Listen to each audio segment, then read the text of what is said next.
Sunrise academy 99 YouTube চ্যানেলের পক্ষ থেকে সমস্ত উচ্চ মাধ্যমিক পরীক্ষার্থীদের স্বাগত জানাচ্ছি। তোমরা যারা উচ্চ মাধ্যমিক পরীক্ষার্থী রয়েছো, যারা আর কিছুদিনের মধ্যেই তোমরা পরীক্ষা দেবে, তোমাদের যে ইতিহাস বিষয় রয়েছে সেই ইতিহাস বিষয়ের যে বিভিন্ন অধ্যায়ভিত্তিক গুরুত্বপূর্ণ প্রশ্নগুলো রয়েছে, সেই গুরুত্বপূর্ণ প্রশ্নগুলো আজকে আমরা এই ভিডিওর মাধ্যমে তোমাদের জন্য তুলে ধরছি। আশা করছি এই প্রশ্নগুলো তোমাদের খুব উপকারে আসবে। তোমাদের এই চতুর্থ সেমিস্টারে ইতিহাসের মোট 4টি ইউনিট পাঠ্য রয়েছে। প্রত্যেকটা ইউনিট থেকে তোমাদের নম্বর বিভাজন রয়েছে, তোমরা সেটা খুব ভালো করেই জানো। তোমাদের প্রথম ইউনিট রয়েছে ইউনিট 3, সেখান থেকে তোমাদের মোট 7 নম্বরের উত্তর লিখতে হবে। এর পরের ইউনিট রয়েছে তোমাদের ইউনিট 4, সেখান থেকে তোমাদের মোট 19 নম্বরের প্রশ্নের উত্তর লিখতে হবে। তোমাদের এই ইউনিট 4টা খুবই গুরুত্বপূর্ণ, কারণ এখান থেকেই তোমাদের সবথেকে বেশি প্রশ্নের উত্তর লিখতে হবে এবং এখান থেকে তোমাদের দুটো 8 নম্বরের প্রশ্নের উত্তর লিখতে হবে। এরপরে রয়েছে ইউনিট 5, ইউনিট 5 থেকেও 7 নম্বরের প্রশ্নের উত্তর লিখতে হবে। এরপরে রয়েছে ইউনিট 6, সেখান থেকেও তোমাদের 7 নম্বরের প্রশ্নের উত্তর লিখতে হবে। তোমাদের যে প্রত্যেকটা ইউনিট রয়েছে সেখান থেকে প্রতিটা থেকেই প্রায় 7 নম্বর করে রয়েছে, শুধু একটা মাত্র ইউনিট রয়েছে যেটা ইউনিট 4, যেখান থেকে তোমাদের সবথেকে বেশি প্রশ্নের উত্তর লিখতে হবে। তো আমরা তোমাদের যে বিভিন্ন ইউনিটগুলো রয়েছে সেই ইউনিটগুলোকে বিভিন্ন অধ্যায়ে বিভক্ত করে সেই অধ্যায়ভিত্তিক গুরুত্বপূর্ণ প্রশ্নগুলো আমরা তুলে ধরছি আমাদের এই ভিডিওর মাধ্যমে। আশা করছি তোমাদের এই প্রশ্নগুলো পরীক্ষার জন্য খুবই উপকারে আসবে। তো তোমরা এবার এই প্রশ্নগুলো একটু দেখে নাও, আমি এই প্রশ্নগুলো নিয়ে একটু আলোচনা করে দিচ্ছি। দেখো, তোমাদের প্রথমে ইউনিট 3 রয়েছে বিদ্রোহ ও ব্রিটিশ রাজ। এখান থেকে তোমাদের মোট 7 নম্বরের প্রশ্নের উত্তর লিখতে হবে। তোমরা বুঝতেই পারছো যে একটা 3 নম্বরের প্রশ্ন এবং একটা 4 নম্বরের প্রশ্নের উত্তর এখান থেকে লিখতে হবে। এবার এখান থেকে যে গুরুত্বপূর্ণ প্রশ্নগুলো রয়েছে সেই প্রশ্নগুলো নিয়ে আমি একবার আলোচনা করে দিচ্ছি। দেখো, প্রথম প্রশ্ন রয়েছে 1857 সালে মহাবিদ্রোহের প্রতি শিক্ষিত মধ্যবিত্ত বাঙালির ভূমিকা লেখো। পরের প্রশ্ন, 1857 সালে মহাবিদ্রোহকে কি জাতীয় বিদ্রোহ বলা যায় অথবা প্রথম স্বাধীনতার যুদ্ধ বলা যায় কি না তা আলোচনা করো। পরের প্রশ্ন, 1857 সালে মহাবিদ্রোহের ব্যর্থতার কারণগুলি আলোচনা করো। পরের প্রশ্ন, 1857 সালে মহাবিদ্রোহের ফলাফল বা প্রভাব আলোচনা করো। পরের প্রশ্ন, 1857 সালে মহাবিদ্রোহের চরিত্র বা প্রকৃতি বিশ্লেষণ করো। পরের প্রশ্ন, মহারানী ঘোষণাপত্র কি, এই মহারানী ঘোষণাপত্রের ঐতিহাসিক তাৎপর্য আলোচনা করো। এরপরে রয়েছে তোমাদের সবথেকে গুরুত্বপূর্ণ অংশ, যেটা তোমাদের ইউনিট 4, এবং এই ইউনিট 4 থেকে তোমাদের মোট 19 নম্বরের প্রশ্নের উত্তর লিখতে হবে। অর্থাৎ তোমরা বুঝতেই পারছো যে এখান থেকে তোমাদের মোট একটা 3 নম্বরের প্রশ্ন, দুটো 4 নম্বরের প্রশ্ন এবং একটা 8 নম্বরের প্রশ্ন, মোট 19 নম্বরের প্রশ্নের উত্তর লিখতে হবে। এবার এখান থেকে তোমাদের যে প্রথমে 8 নম্বরের গুরুত্বপূর্ণ প্রশ্নগুলো রয়েছে সেই গুরুত্বপূর্ণ প্রশ্নগুলো আমি প্রথমে বলে দিচ্ছি। দেখো, টপিক এ প্রতিটা প্রশ্নের মান হচ্ছে 8। এই 8 নম্বরের প্রশ্নগুলো তোমাদের দুরকমভাবে আসতে পারে পরীক্ষায়, 5 অথবা 5+3 অথবা 4+4 এইভাবে আসতে পারে। পরীক্ষায় যেমন আসবে তোমরা সেইভাবে উত্তর লিখবে। প্রশ্নগুলো একবার দেখে নাও। প্রথম প্রশ্ন, আলিগড় আন্দোলনে স্যার সৈয়দ আহমেদ খানের ভূমিকা লেখো এবং এই আন্দোলনের সীমাবদ্ধতা আলোচনা করো। পরের প্রশ্ন, ভারতীয় জাতীয় কংগ্রেস প্রতিষ্ঠার পটভূমি আলোচনা করো। পরের প্রশ্ন, বিংশ শতাব্দীর শুরুতে ভারতে চরমপন্থী রাজনীতির উত্থানের কারণগুলি আলোচনা করো অথবা সংগ্রামশীল জাতীয়তাবাদের উত্থানের কারণ আলোচনা করো। অথবা এই সংগ্রামশীল জাতীয়তাবাদের উত্থানে লাল বাল পালের ভূমিকা লেখো, অর্থাৎ লালা লাজপত রায়, বিপিনচন্দ্র পাল এবং বাল গঙ্গাধর তিলকের ভূমিকা লেখো। পরের প্রশ্ন, অহিংসা অসহযোগ আন্দোলনের কারণ ও গুরুত্ব লেখো। গান্ধীজি কেন এই আন্দোলন প্রত্যাহার করে নিয়েছিলেন তা লেখো। পরের প্রশ্ন, আইন অমান্য আন্দোলনের কারণ ও পটভূমি আলোচনা করো এবং এর গুরুত্ব লেখো। পরের প্রশ্ন রয়েছে 1942 সালে ভারত ছাড় আন্দোলনের কারণ ও গুরুত্ব লেখো। খুবই গুরুত্বপূর্ণ প্রশ্ন। পরের প্রশ্ন, 1946 সালে নৌ বিদ্রোহের কারণ, প্রেক্ষাপট বা কারণ অথবা গুরুত্ব আলোচনা করো। পরের প্রশ্ন, ভারতের স্বাধীনতা সংগ্রামে নেতাজি সুভাষচন্দ্র বসু ও তার আজাদ হিন্দ ফৌজের অবদান আলোচনা করো। পরের প্রশ্ন, 1935 সালে ভারত শাসন আইনের প্রেক্ষাপট ও শর্তাবলী আলোচনা করো এবং এই আইনের গুরুত্ব লেখো। এরপরে আসছি তোমাদের যে চতুর্থ ইউনিট রয়েছে, সেই চতুর্থ ইউনিটের যে গুরুত্বপূর্ণ 3 এবং 4 নম্বরের প্রশ্নগুলো রয়েছে, সেই প্রশ্নগুলো আমি বলে দিচ্ছি, সেই প্রশ্নগুলো একবার তোমরা দেখে নাও। দেখো, প্রথম প্রশ্ন হচ্ছে দ্বিজাতি তত্ত্বের মূল ধারণাটি ব্যক্ত করো।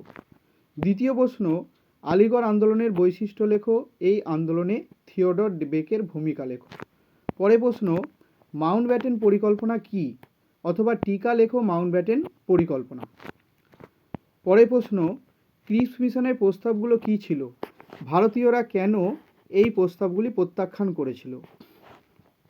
পরের প্রশ্ন বা এর সঙ্গে অথবা দিয়ে এই প্রশ্নটা আসতে পারে যে এই মিশন সম্পর্কে ভারতীয়দের প্রতিক্রিয়া আলোচনা করো। পরের প্রশ্ন, টিকা লেখো সিমলা চুক্তি অথবা সিমলা দৌত কি। পরের প্রশ্ন, কংগ্রেসের সুরাট বিচ্ছেদ বা সুরাট অধিবেশনের গুরুত্ব আলোচনা করো। খুবই গুরুত্বপূর্ণ প্রশ্ন, এই প্রশ্নটা অবশ্যই দেখে যাবে। এরপরে তোমাদের আরও যে ইউনিট 4 থেকে জাতীয়তাবাদ ও বিচ্ছিন্নতাবাদ থেকে আরও কয়েকটা গুরুত্বপূর্ণ তোমাদের যে 3 এবং 4 নম্বরের প্রশ্নগুলো রয়েছে, সেগুলোও দেখে নাও। ভারতের জাতীয় কংগ্রেস প্রতিষ্ঠায় হিউমের ভূমিকা আলোচনা করো, অথবা জাতীয় কংগ্রেস প্রতিষ্ঠার ক্ষেত্রে সেফটি ভালভ তত্ত্বটি আলোচনা করো। পরের প্রশ্ন, জালিয়ানওয়ালাবাগের হত্যাকাণ্ড কি, এই হত্যাকাণ্ডের বিরুদ্ধে ভারতীয়দের প্রতিক্রিয়া আলোচনা করো। পরের প্রশ্ন, রাওলাট আইন কি, এই আইনের বিরুদ্ধে ভারতীয়দের প্রতিক্রিয়া আলোচনা করো। এরপরে বাকি যে আর প্রশ্নগুলো রয়েছে, আর মোট 2-3টি প্রশ্ন তোমাদের রয়েছে চতুর্থ ইউনিট থেকে 3 এবং 4 নম্বরের প্রশ্ন, সেগুলো দেখে নাও। টিকা লেখো গান্ধীজির ডান্ডি অভিযান, অথবা গান্ধীজির ডান্ডি অভিযানের গুরুত্ব লেখো। পরের প্রশ্ন, 1909 সালের মল্লেমেন্টো সংস্কার আইনের বৈশিষ্ট্য ও গুরুত্ব অথবা ত্রুটি আলোচনা করো। পরের প্রশ্ন, 1905 সালে লর্ড কার্জনের বঙ্গভঙ্গের উদ্দেশ্য এবং কার্যাবলী আলোচনা করো। আর শেষ প্রশ্ন, নেহেরু রিপোর্ট কি।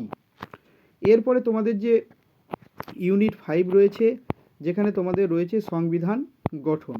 এই ইউনিট 5 থেকে তোমাদের মোট 7 নম্বরের প্রশ্নের উত্তর পরীক্ষায় লিখতে হবে।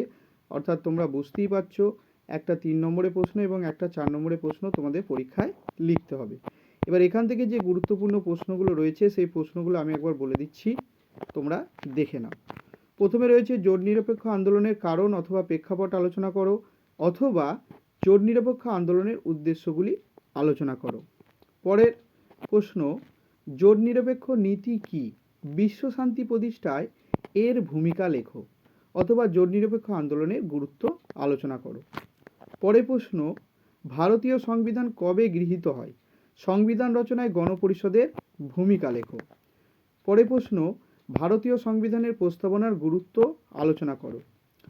পরের প্রশ্ন, স্বাধীন ভারতের প্রথম 3টি পঞ্চবার্ষিকী পরিকল্পনার লক্ষ্য ও গুরুত্ব আলোচনা করো। তোমাদের এই যে প্রশ্ন রয়েছে যে প্রথম 3টি পঞ্চবার্ষিকী পরিকল্পনার লক্ষ্য বা গুরুত্ব আলোচনা করো, এই প্রশ্নটা তোমরা হয়তো তোমাদের আলাদাভাবে আসতে পারে যে প্রথম পঞ্চবার্ষিকী পরিকল্পনার লক্ষ্য গুরুত্ব আলোচনা করো, অথবা দ্বিতীয় পঞ্চবার্ষিকী পরিকল্পনার লক্ষ্য বা গুরুত্ব আলোচনা করো, অথবা তৃতীয় পঞ্চবার্ষিকী পরিকল্পনার লক্ষ্য ও গুরুত্ব আলোচনা করো। শেষ প্রশ্ন, ভারতীয় সংবিধানের বৈশিষ্ট্য আলোচনা করো। এরপর তোমাদের একদম লাস্ট যে ইউনিট রয়েছে, অর্থাৎ ইউনিট 6 জাতি গঠন এবং সম্পর্কিত দিকসমূহ, এখান থেকেও তোমাদের মোট 7 নম্বরের প্রশ্নের উত্তর লিখতে হবে, অর্থাৎ একটা 3 এবং একটা 4। এবার তোমাদের এই শেষ ইউনিট থেকে যে গুরুত্বপূর্ণ প্রশ্নগুলো রয়েছে, সেই প্রশ্নগুলো এখান থেকে আমরা মোট 6টা প্রশ্ন দিয়েছি। আশা করছি এই 6টা প্রশ্নই তোমাদের পরীক্ষার জন্য খুবই গুরুত্বপূর্ণ। দেখো, প্রথম প্রশ্ন, বাংলাদেশে মুক্তিযুদ্ধের কারণ ও প্রেক্ষাপট আলোচনা করো, অথবা বাংলাদেশে মুক্তিযুদ্ধের বিবরণ দাও। খুবই গুরুত্বপূর্ণ প্রশ্ন, এই প্রশ্নটা অবশ্যই করে যাবে। এরপরে রয়েছে পরের প্রশ্ন, 1971 সালে বাংলাদেশের স্বাধীনতা আন্দোলনে ভারতের কূটনৈতিক ও সামরিক ভূমিকা লেখো। পরের প্রশ্ন, টিকা লেখো সিমলা চুক্তি অথবা সিমলা চুক্তির গুরুত্ব। পরের প্রশ্ন, স্বাধীন বাংলাদেশের উত্থানে শেখ মুজিবুর রহমানের ভূমিকা লেখো। খুবই গুরুত্বপূর্ণ প্রশ্ন। এর পরের প্রশ্ন, 1971 সালে ভারত পাক যুদ্ধের প্রেক্ষাপটে মুক্তিযোদ্ধা বাহিনী গঠনের কারণ ও ভূমিকা লেখো। এখানে একটা মিস্টেক হয়ে গেছে, তোমরা একটু এটাকে দেখে নেবে। এটা 1971 সাল হবে। পরে প্রশ্ন রয়েছে 1971 সালে ইন্দো পাক যুদ্ধের সমাপ্তিতে সিমলা চুক্তির গুরুত্ব আলোচনা করো।